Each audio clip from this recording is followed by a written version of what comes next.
Reviravolta no Flamengo. O nome de Leonardo Jardim já começa a ser debatida nos bastidores e a demissão de Felipe Luiz já começa a ser debatida internamente. Tudo isso e muito mais, bora pro vídeo. Mauro, você tava lá, me pareceu, pelo menos na TV, que raça, vontade dessa vez não faltou, então esse negócio de, não, se os caras estão aí soberbos, não me pareceu, mas faltou bola. Bem, vamos lá.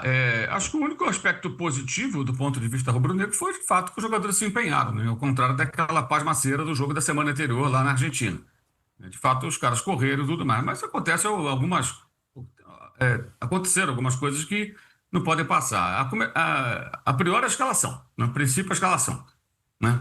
É impressionante como o Felipe... Tudo bem, o Pedro está em péssima fase? Está em péssima fase. Você pode ter um palpite antes do jogo de que o Pedro vai jogar mal, de que o Pedro vai ser indolente no jogo sem bola, que o Pedro vai tentar sempre um toquinho bonito como teve chance ontem de finalizar e tenta de novo aquela bola colocada no ângulo quando deveria chutar com violência, né, para tentar o gol, campo molhado, a bola viva ali, quer dizer, não, ele tenta sempre a mesma coisa, como tentou contra o Madureira, o goleiro Neguete fez uma boa defesa, ele tentou a mesma jogada ontem na única chance real que teve no jogo. Mas você não vai... você não pode afirmar isso antes do jogo, você pode achar que vai acontecer. E quando você imagina, em tese, né, o Pedro, mesmo em uma fase, é um centroavante, você precisa fazer gols, você vai cruzar a bola na área do adversário. Foram 44, ridiculamente 44 cruzamentos. Bem, então você vai ter o Pedro, não, ele tem o Plata, que é alérgico a gol, como vimos naquela jogada da arrancada. Né? Gol e Plata são praticamente incompatíveis, é muito difícil para ele fazer um gol. Ele finaliza mal, ele não tem a tranquilidade necessária para finalizar, é um jogador esquisito para jogar como 9. Então ele começa com essa escalação. E ao longo do jogo, ele avacalha completamente o time do Flamengo. O Cebolinha vira ala direito. Ele tinha o Royal, se ele queria um jogador para dar tal da profundidade, colocasse o Emerson Royal para tentar fazer jogadas de fundo, mas não, tira o Varela, põe o Bruno Henrique, o Cebolinha vai para o outro lado. O Felipe Luiz está tentando fazer algo que pode ser a sua ruína. Lembra às vezes o Fernando Diniz, que é um trabalho excessivamente autoral, aquela coisa de ter que assinar tudo o que faz. Não, isso aqui é a cara do Felipe Luiz. Nunca é o simples. Nunca é o simples. É sempre o mais complexo. E aí você tem várias questões. Eu acho que não é mais uma questão física. Eu acho que a desculpa lá do Carioca, de 3 diazinhos que eles anteciparam para jogar contra o Vasco, não cola. Já houve tempo de sobra para isso. Semana passada, o jogo do Flamengo, aliás, antes desse jogo, foi o Madureira, domingo. Então o Flamengo teve a sorte de, depois de vencer o Botafogo, pegar um time pequeno, pôde vencer com um time que não era força máxima, então ele teve tempo, teve condição, enfrentou um adversário mais fácil, venceu com tranquilidade, praticamente classificou-se para a final do Campeonato Estadual, e nada disso foi aproveitado. Né? Então, assim, mudanças meio loucas, e é difícil entender por que no jogo Vitão entra o Léo Ortiz, de novo gol de cabeça, de novo em campo o Léo Ortiz, de novo mal posicionado, o terceiro gol de cabeça, 2 parecidos, né? Agora o jogador veio lançado e cabeceou. 2 do Lanús, um na Argentina e um no Brasil, e o gol do Luciano, do São Paulo, na derrota no Morumbi. Então você vai juntando aí, vai encontrando uma série de situações. Então o Vitão não joga, ontem finalmente jogou o Everton Araújo, e tem uma outra questão do primeiro gol que eu acho, que tem a falha do Ayrton Lucas, mas tem a inconsequência do goleiro Rossi. Tá? É um chutão do Lozado, goleiro do Lanús, a bola vai lá para o campo do Flamengo, o gramado está pesado, choveu o tempo todo. Choveu desde o período da tarde ainda, antes do escurecer, até a madrugada chovendo sem parar, sem parar. Houve, aliás, uma pequena trégua por volta das 8 da noite, um pouco antes, um pouco depois. Foi o momento que parou de chover. Eu cheguei ao Maracanã 7 alguma coisa, peguei chuva, depois aí a chuva parou, depois voltou e não parou mais e foi forte. Ou seja, o campo, obviamente, é um campo perigoso. Aí o Rossi sai do gol, toca a bola no Ayrton Lucas e ele, como sempre faz, fica dando opção de passe. Se é o Alexandro ali, dificilmente aquilo aconteceria. Mas é o Ayrton Lucas, que não fez um mau jogo, não, e defensivamente jogou bem, inclusive, mas cometeu um erro capital. E ele fica dando opção de passe. Aí o lateral devolve a bola para ele. Então os dois são sócios na atrapalhada. A bola agarra, ele escorrega e aí o Carrilho faz o gol. Aquilo muda completamente o rumo das coisas, né? Porque aí você tem que subir um pouco mais a montanha. E o Flamengo só conseguiu fazer 2 gols em pênaltis, o segundo deles cavado pela Arrascaeta. Aliás, nós temos aqui uma semana com pênaltis absurdos, na minha opinião, marcados para o Flamengo, para o Palmeiras e para o São Paulo. É um festival de pênaltis, até árbitro estrangeiro marcando pênalti à brasileira. Cavou a Arrascaeta, quando viu que a bola está escapando, está no meio de 2 adversários, ele força ali, já arrasta o pé na grama, já vai caindo daquela maneira dele. O Flamengo não foi capaz de fazer, gente, um gol em 2 jogos, mas uma prorrogação no Lanús, com bola rolando. um mísero gol. O Flamengo não foi capaz. Chutou uma bola no gol do Lanús no jogo na Argentina e não conseguiu, em 120 minutos, construir uma jogada de gol. Cruzou 44 vezes. E o Felipe Luiz ainda diz na coletiva depois que fez um grande jogo. Eu acho que ele está muito desconectado da realidade. Evidentemente, a repercussão é péssima. Não acho que ele vai ser demitido, mas, de fato, se fosse jogar hoje com o Fluminense, obviamente o Fluminense seria o favorito. Caso seja o finalista, caso o Flamengo confie na sua classificação. Hoje, a tendência, obviamente, é Fla-Flu na final carioca no outro final de semana. Mas, se hoje fosse jogar com o Fluminense, obviamente o Fluminense seria franco favorito para o jogo, e uma derrota mais uma, no caso, para um rival numa final carioca, vai ter um peso muito grande, porque vai se somar não só ao fato de ter perdido 2 taças, Supercopa e a Recopa, mas a maneira como aconteceram as derrotas, com um jogador expulso pateticamente, irresponsavelmente, o senhor Carrascal, no jogo contra o Corinthians, e agora a atrapalhada do goleiro, o goleiro que gosta de viver perigosamente e que não tem jeito. Não tem jeito. Porque já fez contra o Fluminense, perdeu o jogo. Fez contra o PSG, foi salvo pelo VAR, porque a bola saiu. E fez de novo. Do quê? De sair do gol, de achar que pode jogar com os pés, é o amigo do entretenimento alheio, né? Para quem não torce pelo Flamengo, o Rossi é o amigo do entretenimento. Diverte todo mundo. É um bom goleiro, um excelente pegador de pênalti, mas é inconsequente em certas jogadas. E aí, perguntado a respeito da coletiva, o Felipe Luiz disse que não tinha visto ainda. Ele precisa olhar no tape, no vídeo lá, no iPad, sei lá onde, para ter certeza de que foi uma atrapalhada. Pelo amor de Deus, né? Claro que ele evitou criticar o goleiro. Eu fico na dúvida se ele estimula o Rossi a fazer isso, ou se o Rossi faz porque quer e ninguém tem coragem de tomar uma medida com relação a isso, parando com esse tipo de papagaiada que custa muito caro. E ontem custou caro mais uma vez. A Sociedade Rossi e Ayrton Lucas num lance que muda completamente o custo do jogo. Não, é do Leonardo Jardim, ó. Miranda tá perguntando aqui, ó. E o Leonardo Jardim no Cabuloso? Vocês não vão falar? O Teus também tá desesperado. Jardim no Cruzeiro. Mr. Garden não sei aonde. Árvore do Jardim faz sombra nos técnicos do Brasil. É sombra, ô Bruno Andrade? Eu diria que é um eclipse. Isso é bom, hein? Foi boa, foi dia boa. vira noite. É um eclipse no Cruzeiro. Mas é um só no Cruzeiro? eclipse no Flamengo.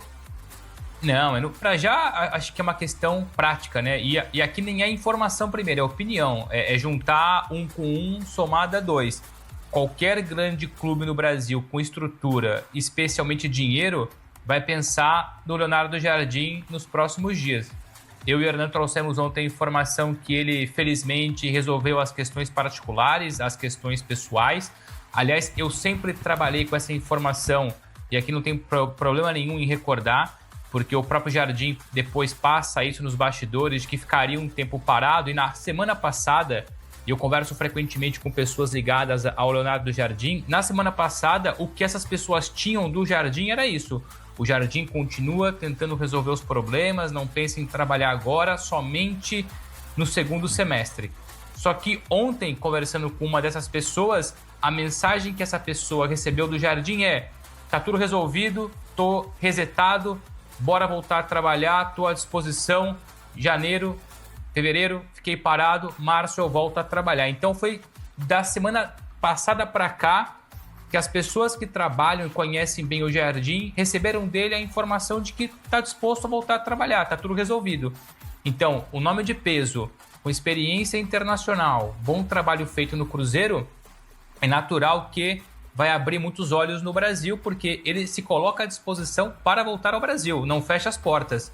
Nem para Brasil, nem para Oriente Médio, nem para Europa. O Jardim quer um grande projeto, ambicioso, com condições, evidentemente, de brigar por títulos. O Cruzeiro entregou isso no ano passado, ele acabou não sendo campeão, mas ficou lá em cima, semifinalista da Copa do Brasil, terceiro colocado no Brasileirão. É um nome que agrada bastante dentro do Cruzeiro, então é um raciocínio lógico. O Tite pressionado, e o Tite também se pressiona por conta dos resultados, mas nada vai acontecer, e não custa lembrar, trouxemos isso ontem, nada vai acontecer, apesar da pressão, enquanto não terminar a participação do Cruzeiro no Campeonato Mineiro. No Brasileirão a situação está mais complicada, evidentemente. O Flamengo, e aqui é só recordar o que eu já falei, não tem problema, e puxar um pouco a fita para trás, lembrando que naquele imbróglio, naquele período em que o Felipe Luiz ia, não ia, renovava, não renovava, colocava mais dinheiro, tirava mais dinheiro, naquela insatisfação do Flamengo com a situação, o Flamengo pegou o telefone e abordou o Leonardo Jardim perguntando se ele tinha interesse. E naquele momento o Jardim falou aquilo que eu expliquei mais cedo, que não tinha interesse em voltar a trabalhar tão cedo. Pouco tempo depois o Felipe Luiz renovou o contrato. Então é o raciocínio óbvio, gente. O Cruzeiro gosta do Leonardo Jardim, o Flamengo sondou o Leonardo Jardim no fim do ano passado, enquanto o Felipe Luiz não respondia de forma concreta. Então o meu raciocínio, e não é informação, porque eu não sei o dia de amanhã, mas o meu raciocínio é: o Leonardo Jardim é bem visto no Cruzeiro, o Leonardo Jardim é bem visto no Flamengo. Se porventura acontecer uma mudança em um desses dois clubes, é muito provável que procurem o Leonardo Jardim, mas aqui é só uma percepção, um contexto. A informação é: Leonardo Jardim, agora em março, está disposto e quer voltar a trabalhar. O Felipe Fernando Almeida mandou aqui, ó: se o Felipe sair, vai começar aquela troca de técnicos sem fim. Daqui a pouco eu pergunto pro Thiago do Cebolinha, mas acho que o Bruno vai completar do Felipe, não é, Bruno? Ele tem Cebola também. É isso. Ô Vicário, você falou da coletiva dele de ontem. Admito que só peguei um recorte ou outro, mas vou me aproveitar, e você fez uma análise, enfim, uma crítica em relação à entrevista de ontem do Felipe Luiz, e tem tudo a ver com a informação que eu larguei durante a semana e que eu vou reforçar agora com um ponto extra. Eu reforcei no começo da semana que o Felipe Luiz passou a ser mais acompanhado, mais abraçado pelo Jorge Mendes, pelo empresário dele português, o super agente Jorge Mendes, da Gestfoot, porque, expliquei durante a semana, é a primeira vez como treinador, como o jogador sofreu bastante, mas dá para comparar, mas é a primeira vez como treinador que o Felipe sente tamanha pressão, interna e externa, no caso no Flamengo, e eles também têm uma preocupação muito grande, não só com os resultados, com o trabalho do dia a dia, mas com a comunicação do Felipe Luiz. E o que eu tinha escutado e não compartilhei durante a semana, mas compartilho agora porque vai ao encontro do seu posicionamento sobre a coletiva dele, o que eu tinha era que a partir do jogo contra o Lanús, ou seja, a partir de hoje, ele teria um acompanhamento maior na parte da comunicação, um media training ainda mais forte. Claro que ele tem assessoria do próprio Flamengo, acompanhamento diário no Brasil, mas a informação que eu tenho é que eles esperavam terminar o jogo contra o Lanús para começar um trabalho muito mais sério, convicto na comunicação do Felipe Luiz com profissionais da Europa. Ou seja, vai juntar aquilo que ele tem do Flamengo com aquilo que ele vai começar a ter agora com profissionais da Europa. Como eu disse, seguramente a pessoa ou as pessoas que vão trabalhar agora a comunicação do Felipe Luiz também aqui na Europa, seguramente acompanharam a coletiva de ontem e ficaram um pouco também, não diria perplexos, mas incomodados com o discurso errático. Nação, antes de prosseguir, não esquece de deixar o like, ativar o sininho e se inscrever no canal para receber mais vídeos como esse. A informação é a seguinte: Felipe Luiz já começa a ser fritado internamente e tem o futuro incerto dentro do Flamengo. BAP e Cúpula já se reúnem para poder analisar o mercado de treinadores e com isso, o nome de Leonardo Jardim já é debatido internamente. Então, o Leonardo Jardim, um ótimo técnico, passou pelo Cruzeiro, fez um excelente trabalho. Seria um nome muito bom para o Flamengo. No momento, Felipe Luiz está em baixa, não tem mostrado força para poder reagir e voltar a recuperar o Flamengo vencedor de outros tempos. Me parece que após esse último jogo, dificilmente ele conseguirá entrar nos trilhos e poder voltar a vencer novamente pelo Flamengo. Então o Flamengo já analisa o mercado, nomes como Leonardo Jardim e Arthur Jorge entram em pauta, né? No momento, BAP e sua cúpula já se organiza para poder analisar melhor. Acredito que possam ainda dar alguns jogos para o Felipe Luiz. Vai ter o jogo contra o Madureira, alguns jogos no Brasileiro e o jogo contra o Fluminense, caso o Fluminense vá para a final, ou o Vasco. Perdendo a final do Carioca, a chance é muito grande do Felipe Luiz não ser mais treinador do Flamengo, porque já vai ser somado junto com os outros títulos e desempenho horrível, início mal de trabalho no Brasileirão. Então, muito provavelmente, o Flamengo já se planeja para poder contratar um outro treinador, talvez já contactar o outro treinador para entender se tem a possibilidade de voltar a trabalhar, já que o Leonardo Jardim, como foi falado no vídeo, voltou agora a buscar proposta, falar para os empresários que ele aceita voltar a trabalhar agora em março já. Então, recentemente saiu essa informação. E o engraçado é que calhou bem na hora de uma derrota do Flamengo. Então, tem muito isso.